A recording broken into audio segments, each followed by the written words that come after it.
Before the break, we had a conversation with Bob Mulholland, a huge supporter, I think it's fair to say, of Joe Biden. And he made quite a defence, I have to say, for the president. What did you make of it, Michael? Well, I'm sorry, I'm going to poke some fun at it. Yeah. He said he wasn't looking quite as fragile as Reagan. He said that the United States was divided, but it always had been, and kind of implied it wasn't quite as bad as the American Civil War, in which 600,000 Americans died. So let's try and think about how one would assess the Biden presidency. The economy, well, jobs are good. The employment scene is looking good. Inflation is very bad. The COVID situation, I think he's had some good points and some bad points. I mean, he's shown more direction than his predecessor did. He's perhaps overpromised on what he could do with vaccinations and testing facilities and so on.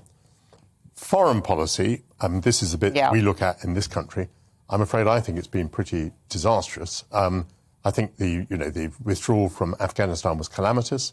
It had a terrible impact upon our opinion of Biden and on Americans' opinions of Biden. Although Bob Mulholland talked about getting Afghanis out, actually very few, I think, Afghanis who'd worked for the United States and not so very many who work for Britain actually have made it safely to the United States or to Britain. And then I thought the gaffe the other day about the incursions into Ukraine was very serious. Serious not only in itself, but the feeling that they'll never be willing to put the president on television again to make such gaffes. And can you imagine Biden going into a one-to-one with Putin? They'd never allow them in the room on their own together, would they? I mean, I broadly agree with the assessment. I mean, certainly on COVID, he's had some successes. He got his pandemic relief bill through quite early on, which I think was the right thing to do. Afghanistan, I agree, was a complete catastrophe. Whether or not that had a big impact on his personal ratings within the US is questionable because I suspect, as you said, the world would have been looking at that perhaps more so than America, where voters can be a little bit insular and a little bit parochial. I guess the main point is we were told when he was elected, look, the grown-ups are now back in charge. America will be, again, a leading player on the world stage. And I think there are serious concerns over his aptitude, frankly. And I don't think in terms of that, grown-ups being back in charge, I don't think actually that's quite panned out in the way that they would have liked. The divisions are still there, unquestionably. I think, and this is the problem, I think the Democrats attribute the Trump period to some kind of aberration. You know, the American voters took leave of their senses, you know, then we've put that right and that won't happen again. The reality is those divisions are still very deeply ingrained in American society. As the Democrats have become, similar to the British Labour Party actually, in recent years become very much woke, very much kind of hyper-progressive in their general ideology. So they have alienated parts of working-class America, the Rust Belt and places like that.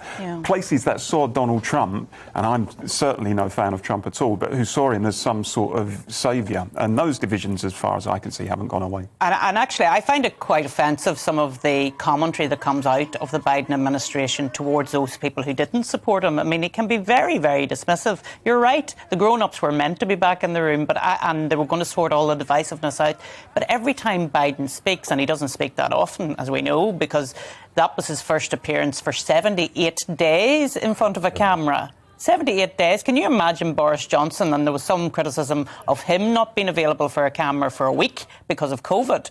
78 days. I mean, it's possible, I guess, that from a personal point of view, the presidency has come 10 years too late for him. Because, I think that's right. And as much as we absolutely, you know, challenge any sort of ageism, and of course, if people are good enough, they're young enough, but equally, as you get on in life, you don't have the same mental faculties, the same physical strength as you do when you're younger. That's just the reality and a fact of life, and we have to accept that. But I mean, your point, Arlene, is an interesting one in terms of his attitude towards people who voted for Trump, because don't forget Hillary Clinton made the same error. She called Trump supporters, large parts of them, deplorables. Correct. Now, if you are serious about healing that divide and closing what is very clearly quite a large cultural divide in America, then writing off, the same as the Labour Party here, if you write off people who vote Tory as deplorables and people who you can't do business with and they're not worth trying to convince, then frankly you don't deserve power.